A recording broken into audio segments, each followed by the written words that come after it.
আসসালামু আলাইকুম ভিউয়ার্স। আজকে দেখাবো আপনাদেরকে একটি ডিসি ফ্যানের সুইচ কীভাবে বানানো হয়। এই সুইচটা আপনার ডিসি 12 ভোল্ট ফ্যানে ব্যবহার করা যায়, সোলার ফ্যানে ব্যবহার করা যায়, চার্জার ফ্যানও ব্যবহার করা যায়। এই সুইচটা আপনারা একটু টেকনিক খাটিয়ে নিজে বানাতে পারবেন বা সুইচগুলো নষ্ট হলে ঠিক করতে পারবেন। এই সুইচের মধ্যে 3টি কানেক্টর আছে আর একটি 5 ওয়াট রেজিস্ট্যান্স নেবেন। তারপর এটি হচ্ছে আপনার সুইচের বক্স।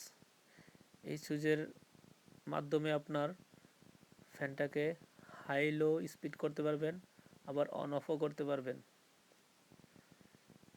সো দেখতে থাকুন আমি কিভাবে এই সুইচটা কানেক্ট করতেছি।